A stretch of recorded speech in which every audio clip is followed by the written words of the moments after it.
Está no ar mais um TV Pet Show, um programa feito com todo carinho, especialmente para você que é apaixonado por animais. E olha, para variar, o programa está recheado de matérias incríveis. Dá só uma olhadinha no que a gente preparou. O Dr. Aglailson Pinheiro nos conta algumas novidades do mundo dos gatos. Temos também o Dr. Ricardo Renz nos alertando em como observar as fezes dos nossos pets. E a doutora Clarice Carvalho nos fala sobre a necrose asséptica em animais. Tem o repórter Fuinha e tem também Meu Pet é Lindo. Não sai daí, é daqui a pouquinho. Oi, eu estou aqui com o Dr. Aglailson Pinheiro, médico veterinário que atua na área de felinos. Tudo bom, Aglailson? Saudade de você, viu? Obrigada por nos receber. E olha, para os gateiros e gateiras de plantão, o assunto agora é gatos. E é polêmico, viu, Aglailson? Sim. Eu peguei perguntas que a gente recebe no Instagram e discussões de grupo de WhatsApp, que eu participo de vários. E o primeiro assunto eu acho que é um dos mais polêmicos, principalmente para quem tem persa. Banhar ou não banhar os gatos? Pronto. A respeito dos banhos, de um modo geral, os gatos, principalmente de pelo curto, não necessitam ser banhados na rotina, né? Porque eles já fazem a autolimpeza, né? O grooming, a lambedura já faz com que eles façam a limpeza, retirem o excesso de sujeira do corpo. O que o tutor pode auxiliar fazendo a escovação para retirar aquele excesso de pelo morto, né? Principalmente dos gatos que têm um pelo mais longo, justamente para evitar a ingestão e a formação dos tricobenzoares, que são as bolas de pelo no estômago. Em situações específicas, né, existem como opção de tratamento banhos terapêuticos. Quando o gato tem algum problema de pele, né, existem alternativas que se faz necessário o banho para tratamento, mas são situações muito específicas, né? Você que tem aquele gatinho de pelo curto ou que tem um comprimento moderado, que você consegue fazer a retirada do excesso de pelo com a escovação, não há necessidade de fazer o banho com frequência. Há exceções, né? Algumas raças como o persa, por exemplo, que tem uma pelagem mais longa, em alguns momentos se faz necessário o banho para evitar a formação de nós, né? Até para retirar os nós também quando eles se formam, e são raças também que são predispostas a alguns problemas de pele. Então, é muito individual, né? E realmente é um assunto muito polêmico que divide opiniões. O que eu falo é, de um modo geral, não há necessidade, mas algumas raças específicas que tenham problemas, até mesmo com uma formação excessiva de nós, se faz necessário fazer, né, o banho. Mas não com a mesma frequência de cachorro, não, né? Nunca num período inferior a 15 dias, né? O banho de rotina. Aglailson, outro assunto polêmico que eu já conversando com amigas mesmo, e elas relataram que por algumas vezes levaram para banhar e os bigodes foram aparados. Pronto, assim, nunca aparar o bigode do gato. As vibriças, que é o termo técnico que a gente usa, né? Elas são órgãos sensoriais. Eles são importantes tanto para ajudar a auxiliar na percepção do ambiente, do equilíbrio, na própria percepção, às vezes até de temperaturas. Então, assim, não é interessante se fazer, né, se aparar, fazer o corte das vibriças do bigode do gato. Então é nunca? Nunca. Essa situação é nunca. A questão da ração, como é a disponibilidade? Porque o cachorro, como a gente coloca, ele já come na mesma hora, então a gente coloca em tempo certo. O gato deixa disponível, tem que fazer também, colocar e retirar? Pronto. Diferente do cachorro, né, que come com uma frequência menor, né, 2 vezes ao dia, né, o gato ele faz mais refeições, em porções menores, mas numa frequência maior. Né? O ideal, a situação ideal seria cada refeição ter uma quantidade pesada, específica para aquele gato, e digamos que o seu gato se alimente de 4 a 6 vezes por dia, que cada vez que ele fosse ser alimentado, fosse ofertada a quantidade, né, da refeição. Nós temos hoje até profissionais que trabalham com a parte nutricional, que podem, né, especificar a quantidade e a frequência necessária para aquele gato. Não é interessante você deixar o alimento disponível o dia todo. Aquele alimento está exposto a insetos, a proliferação de fungos, de bactérias. Então não é interessante do ponto de vista sanitário. Sim. Mas claro que isso vai variar de acordo com a rotina de cada pessoa, né? Nem todo mundo vai estar em casa para ofertar o alimento do gato 6 vezes ao dia. Mas o que você conseguir fazer mais próximo disso é o ideal. Outro assunto que às vezes gera um pouco de polêmica. Eu, por exemplo, eu ofereço a ração seca, mas todo dia eu ofereço sachêzinho, a úmida. Mas tem gente que é contra. E aí eu quero saber de quem sabe. Pronto, aí o sachê e o alimento úmido já é sempre. Sempre deve ser ofertado e deve ser ofertado diariamente, né? Inclusive, os profissionais hoje que atuam nessa parte de nutrição são unânimes em afirmar que o alimento úmido, principalmente para o gato, ele tem benefícios principalmente para a prevenção de problemas urinários, da doença renal, uma vez que o nosso gato ele é um animalzinho que ele é um péssimo bebedor de água, então você vai estar fazendo com que indiretamente ele vai estar ingerindo mais líquido, vai estar bebendo mais água. Então, a oferta diária do sachê, ela deve ser estimulada. Então, sachê sempre. Sachê sempre. Há alguma marca específica? De um modo geral, as marcas que estão no mercado podem ser ofertadas. As pessoas se assustam muito com os níveis de alguns componentes, como o sódio, mas nós sabemos que, atualmente os produtos que estão no mercado têm concentrações que são adequadas para o consumo. Olha só, o nosso tempo está acabando, mas aí a Gladys tem mais dúvidas aqui, porque são muitas polêmicas com relação a gatos. E quando a gente faz matéria sobre gato é sucesso, então você já se compromete em voltar. Sim, Antes de acabar, fala tuas redes sociais para quem quiser acompanhar teu trabalho. Pronto, o Instagram Glailson Piero Vet, né? E aí lá a gente pode conversar um pouquinho sobre os atendimentos, né? Onde que eu faço atendimento, caso o tutor tenha interesse, né, no atendimento especializado para felinos. Glailson, mais uma vez, muitíssimo obrigada. Eu que agradeço. A minha pet dica de hoje é sobre a automedicação nos pacientes felinos.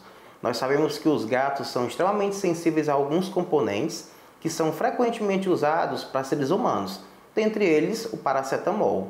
Então, se o seu gatinho está necessitando de atendimento de medicações específicas, é interessante sempre consultar um médico veterinário que vai prescrever a dose correta e a frequência ideal para o tratamento do seu felino e nunca automedicar sem uma prévia orientação veterinária.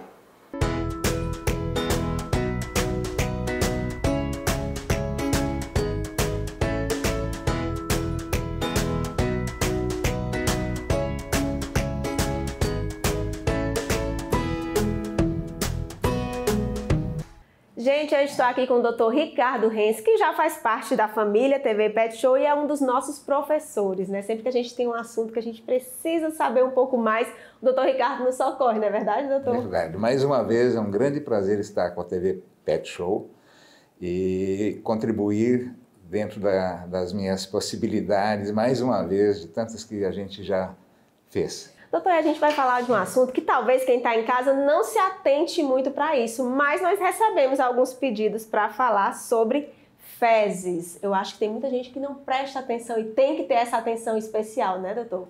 Tem que ter. O intestino é um dos órgãos mais importantes, digamos assim, a cor das fezes, a consistência, o aspecto das fezes diz muito sobre a saúde do animal. Né, do animal e das pessoas também.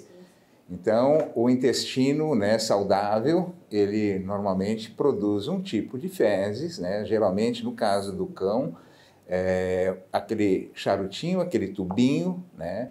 Isso é fezes normal, né? Fezes normais, tá? Eu estou falando sobre normal, tá? Que quando você recolhe no chão, praticamente não suja, certo? E o gato tem as fezes um pouco mais, é normal, um pouquinho mais pastosas. Então, a consistência das fezes, tá, normais é realmente essa. Entendi. O que é que eu tenho que me atentar, doutor? Alguma diferença que eu disse, não, aqui tem algum problema, eu preciso verificar o que é isso. Você vai verificar a cor, né, a consistência das fezes, né, dizem muito a cor, a consistência e até o próprio cheiro das fezes pode te dizer alguma coisa sobre a saúde daquele animal. Tá? Hoje se sabe que o intestino é o órgão imunológico, o maior órgão imunológico do corpo. Tá? Então, a saúde do intestino vai se refletir na saúde geral. Bom, em relação às fezes, tá? A primeira coisa que você vai ver é a cor. Qual é a cor normal? A cor normal é aquela cor marrom, tipo assim, cor da ração. Sim. Certo? Sim.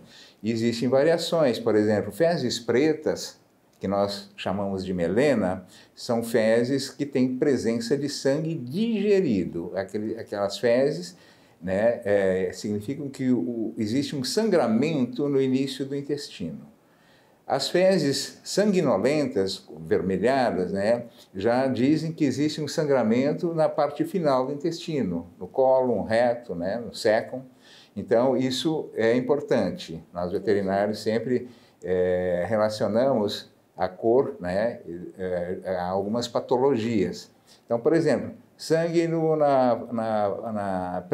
sangue no intestino delgado, as fezes vão sair pretas, e as causas, muitas vezes, mais comumente, são verminoses, certo? As fezes vermelhas, tá? Normalmente é mais protozoário, não é verme, é mais protozoário, giardia, pentatricomonas, isóspora. Tá? Então, a cor já nos dá alguma informação sobre aonde está o problema. Tá? Então, mudou a cor, eu já preciso levar no veterinário para saber... Não, eventualmente, às vezes quando se muda de ração, eventualmente, eu lhe digo, se isso persistir por mais de 2 dias, tá?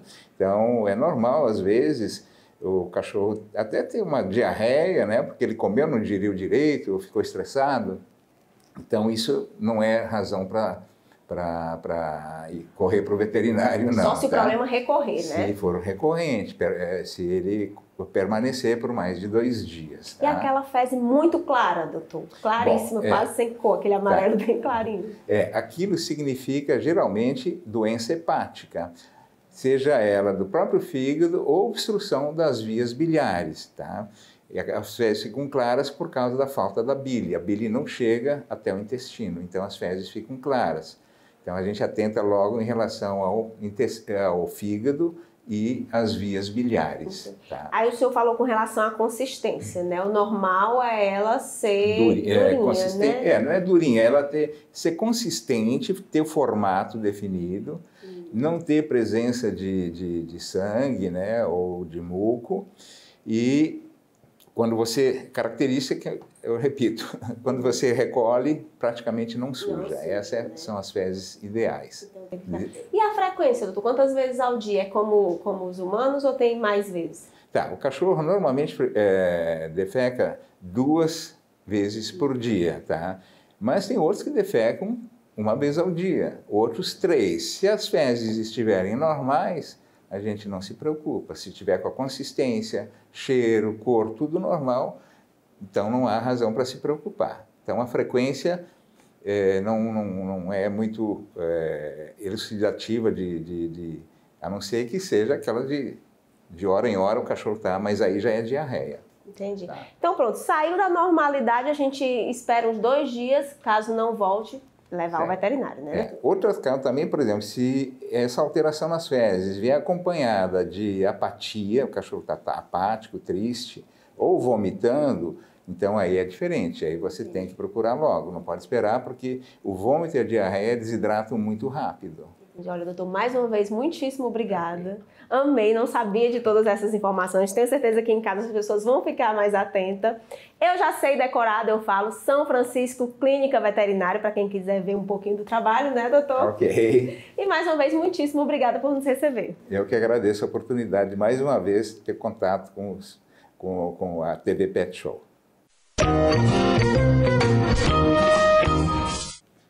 A Pet Dica de hoje é sobre fezes. As fezes devem ser observadas diariamente, pois elas indicam a saúde intestinal do animal. Cor, consistência, cheiro são importantes porque podem nos revelar alguma alteração no intestino. Portanto, devemos ficar sempre atentos à cor das fezes, à consistência e ao cheiro.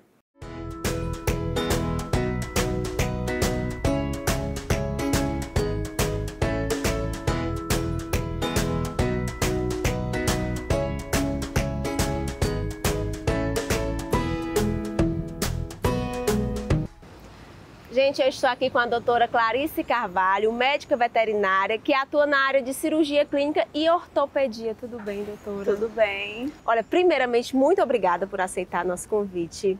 A doutora está perto já de ter neném, mesmo assim, aceitou nosso convite de dar essa entrevista. Doutora, e para falar de um assunto que pouca gente ouviu falar, mas que não é raro, né, que acontece muito, que é a necrose asséptica. O que é isso, doutora? Bem, a necrose asséptica da cabeça e colo do fêmur, que é a região, essa região de cima do fêmur, né, que é a coxinha, que é acoplada à bacia dos cães, né, cães e gatos e a gente também. Acontece, é uma doença degenerativa, né, espontânea, assim, que tem algumas causas possíveis, como trauma, influência hormonal, hereditariedade também e infarto, a morte dessa região. Então, como essa região morre, né, deixa de ter a vascularização, acontece a necrose. Por isso, necrose asséptica da cabeça do fêmur. Asséptica porque não tem infecção. Mas, doutora, agora a minha curiosidade, você falou que existe a displasia para os animais maiores e a necrose é para animais menores. Por que dá em animais menores? Exato, é uma predisposição que é mais comum nessas raças menores, até menos de 10 quilos, né? As raças mais comuns, Poodle, Pug, Maltês, Yorkshire, Pinscher, né? São raças terriers que a gente fala, né? E aí, mais comumente em cães jovens, né? Enquanto que a displasia é mais comum em cães maiores, essa necrose asséptica é mais comum nos menores. E também cães jovens, é uma característica. Não acomete cães com mais de 1 ano de idade. Doutora, agora não tem como eu saber, se eu tenho um cãozinho, eu não tenho como eu saber, diferente da displasia, que eu já posso saber se os pais têm ou se eu posso fazer um exame. A necrose não tem como eu saber, eu vou na sorte, é isso? Exato, é assim, pode ser hereditário ou não, né? Mas a principal causa, o principal sinal clínico que você vai observar é a manqueira, a claudicação. Então, a partir daí, a pessoa vai procurar, né, o que o seu animalzinho tem. Então, por conta dessa claudicação, vai procurar saber, vai fazer radiografia e exames. A outra coisa também, outro sinal clínico, ele pode estar mordicando o local, ficar mordendo o local por conta da dor. Tá doendo, né? Porque causa bastante dor, irritabilidade. Alguns cães, eles suspendem as patinhas, eles não encostam no chão, entendeu? E aí o tutor leva ao veterinário e é diagnosticada a doença. Então, esse é o único sinal. Os sinais mais Mas comuns. quando dá esse sinal, a pergunta que eu não tinha nem programado, é porque já está bem afetado? Exatamente. Já aconteceu ali a morte da região, né? Já tem a degeneração da cabeça e do colo do fêmur. E aí começam os sinais clínicos. Entendi. E o tratamento, doutora? Tem tratamento? O tratamento é controle de dor, repouso até acontecer a cirurgia e o tratamento em si é cirúrgico. Ah, não tem outra opção? Não, é a remoção da cabeça e colo do fêmur, né? Depois disso, o paciente ele volta a pisar bem, né? O prognóstico é muito bom e com a cirurgia totalmente corretivo. Doutora, e a demanda é grande? Aparecem muitos casos desses? Não é tão frequente como displasia, como luxação de patela, que hoje é mais comum na veterinária, né? Mas também não é raro. Até por ter uma causa, provável causa também de hereditariedade, então é passado de mãe para filho, ou de pai para filho, e aí se torna mais comum. Doutora, então no caso, se os pais têm, não é aconselhável que haja cruzamento para poder ter esse risco, né? Os cães que são acometidos por essa afecção, né, que é a necrose, o indicado é a castração. Mas, doutor, uma vez feita a cirurgia, ele volta a ter a vida normal, tranquila? Vida normal. Tem um pós-operatório ali, um pouquinho de dor, né? Mas faz medicação e depois fica super bem. O prognóstico é de bom a excelente pós-cirurgia. Então, doutora, o que a senhora indica é levar imediatamente, se já percebeu uma diferença, se já percebeu que ele está mancando, não esperar, né? Doutora? Exatamente, porque é uma doença que causa bastante dor. Com isso, o animalzinho com dor pode ficar mais irritado, pode dar um problema de pele, porque vai morder o local, e também vai diminuir o apetite. Então, pode vir a ter outros problemas secundários à dor da necrose asséptica. Então, doutora, o certo, o lance é sempre levar ao médico veterinário. Nada de medicar por conta própria, não é isso? O ideal é isso, porque às vezes a gente medica faz um medicamento que nem sequer o seu animalzinho pode usar. Entendi, doutora. Olha, mais uma vez, muito obrigada. Antes de encerrar, eu gostaria de saber se você quer deixar suas redes sociais para quem quiser acompanhar seu trabalho. Primeiro, eu quero agradecer o convite, né, dessa equipe maravilhosa, com sempre temas legais para você, tutor, para nós veterinários. E aí, eu atendo na Clavete, né, o Instagram da Clavete, clavete.clínica. E também tem o meu pessoal, Clarice Carvalho. Doutora, mais uma vez, muitíssimo obrigada. Espero que volte sempre esclarecendo esses assuntos pra gente. Aguardo o próximo convite. Obrigada, doutora. A minha pet dica de hoje é sobre sempre aparar o pelinho do coxinho do seu pet. Evita que ele tenha queda, deslizamento e também problemas ortopédicos.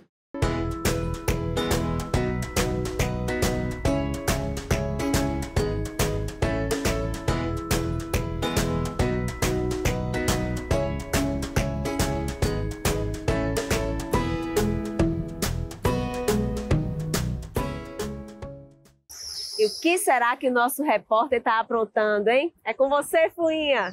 Nha, nha, nha, nha, nha. Repórter Fuinha informa.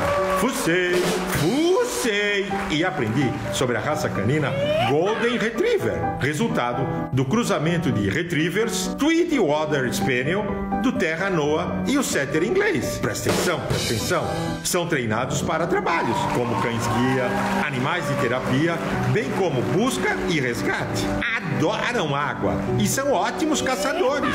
É um cão dócil e sociável, ativo e vigoroso, e dotado de excelente faro. Precisa de exercícios. Seu pelo é liso ou ondulado e bem franjado, no tom dourado ou creme. Pode chegar a 61 centímetros de altura, viver entre 10 a 12 anos e pesar entre 25 a 32 quilos. E lembre, animais pintam o mundo melhor. Fui! Eu aposto que vocês adoraram o programa. É uma pena que está acabando, mas ainda não sai, porque eu ainda vou deixar aquele recadinho básico. Você quer rever uma matéria ou tem uma sugestão? Entre em contato com a gente através das nossas redes sociais. Tem em casa um pet que é lindo, faz uma foto ou vídeo e envia aqui no nosso WhatsApp. Perdeu o programa? Sem problema. Dá uma olhadinha no nosso canal no YouTube, @tvpetshow. Tem todas as matérias lá para você. Ou então posiciona a câmera do celular no nosso QR Code e vai direto para lá. E eu vou ficando por aqui. Fiquem com Deus e até semana que vem.